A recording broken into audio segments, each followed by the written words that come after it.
misty folds of the Appalachian Mountains, hidden among thickets of gnarled rhododendrons and ancient oaks, there lies a patch of land that locals dare not tread after sundown. It's known as Dead Whisper Holler, though no map bears its name. Old folks in Boone say the name with a shiver and a glance toward the trees. The howls were not from Boone. City folks, mostly. Tom Howell had grown tired of the noise, the grind, and the endless glare of city lights. He wanted peace. Somewhere his wife Marlene and their daughter, Evie, could breathe clean air and hear birds instead of sirens. So when a cheap cabin came up for sale just outside of Boone, tucked into a forest hollow, Tom jumped at the chance.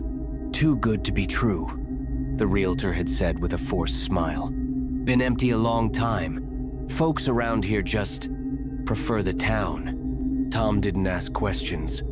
He saw a deal and took it. The cabin was old, but sturdy. It sat low in a clearing, surrounded by thick woods.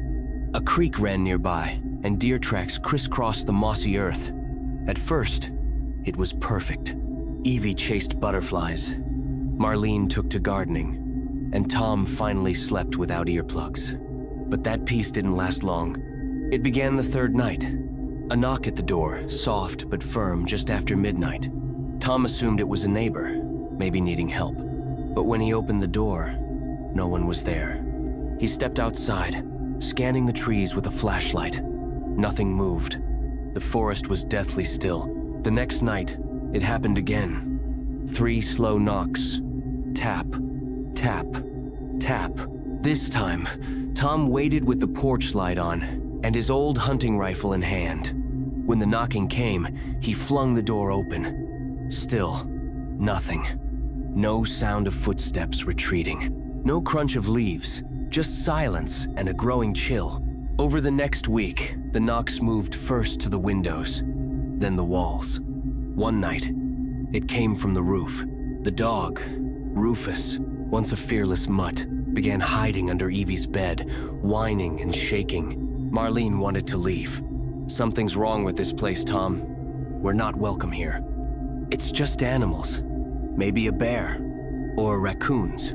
I'll call someone. But he never got the chance. That Friday, the whispering began. It was just after midnight when Evie woke up screaming. When Marlene rushed in, the girl was curled in a ball, covering her ears. It was in my room. It said it was cold. It wanted to come in. Tom searched the cabin, inside and out, but found no sign of anyone or anything. The next night, the voice returned. Tom was awake, sitting in the dark living room, gun across his lap. When the clock struck midnight, the knocking started on the window behind him. He turned slowly. Nothing. Then the voice came, low and raspy, like wind scraping through dry leaves.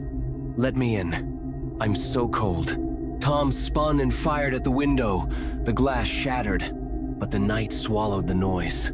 Marlene screamed, and Rufus bolted into the woods. They packed that night. Tom threw their bags into the truck, Evie clinging to Marlene, both pale and crying. The forest around them felt too quiet, like it was listening, watching. They never made it to town. When the sheriff found the truck the next morning, it was parked neatly on the roadside, doors open, keys in the ignition. No sign of the howls, no tracks, no struggle, just the whispering wind in the trees. The cabin sits empty now. Locals won't go near it. Hunters avoid that holler, even in daylight. Sometimes, hikers passing through say they hear things stepping on tree trunks, or voices just out of earshot. And late at night, if you stand very still on the edge of Dead Whisper Holler, you might hear it too. A soft voice, ancient and patient. "Let me in. But whatever you do, don't answer.